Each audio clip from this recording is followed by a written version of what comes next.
Every time I think this show couldn't possibly twist further, it does, and it puts me in this odd but fascinating state of mind where I feel like I'm stumbling around the world just as Tom Cruise does in Vanilla Sky.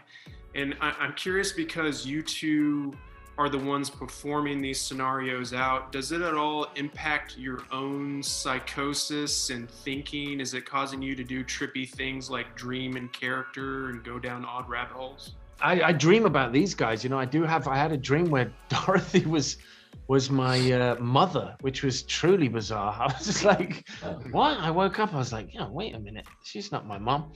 But she like was constantly taking me into this house that wasn't quite finished and kept telling me to like plaster the walls. And I was like, what is going on here? I told her about it, and she did mention that she had some plastering that she needed doing. So maybe it was prophetic. Huh. Wow. Became a prophet from working on the show.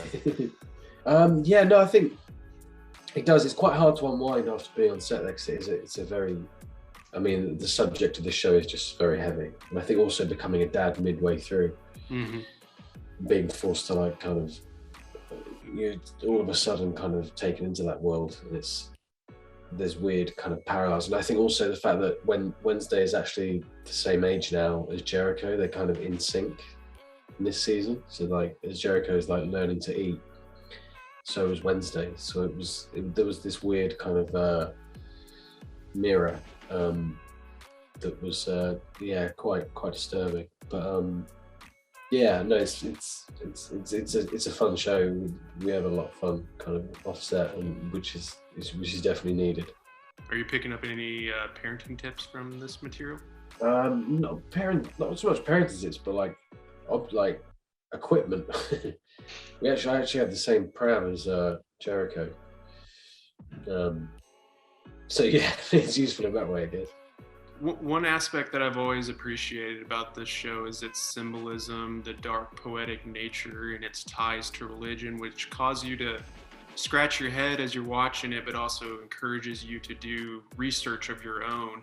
Is it important for you to understand every aspect of your art, or do you continue to have aha moments even after the completion of season 1 and 2? I think we definitely do. I think, and it's built that way by night, that we're still as intrigued. You know, we're still leading the audience with the same intrigue we have. You know, so we hope the audience has that same intrigue of like, you know. So we're still getting that even with season 3 as it comes out. And then when you watch it, you know, when you do watch the episode, you go, oh, because it's such a show of perspective.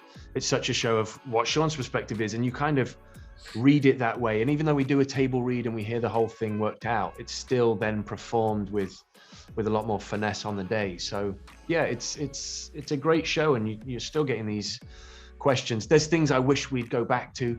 There's things I miss already. So there's nostalgia about the way a certain thing was done before in season 1 and 2. So there's big changes now for season 3, but hopefully we're getting closer to answers and resolution. Yeah, no, absolutely. It's great. I really enjoy that kind of element of the show where you don't know everything. You're kind of discovering it with the characters, and it requires a lot of kind of free thinking and creating in the moment, and kind of second guessing a lot of things and kind of reworking. It keeps you on your toes, and I find it really challenging, but in a really kind of satisfying way. It's a very unique show anyway, to have this everything kind of take place in this one location, when everything's kind of condensed into this small space. It's a really interesting place to play.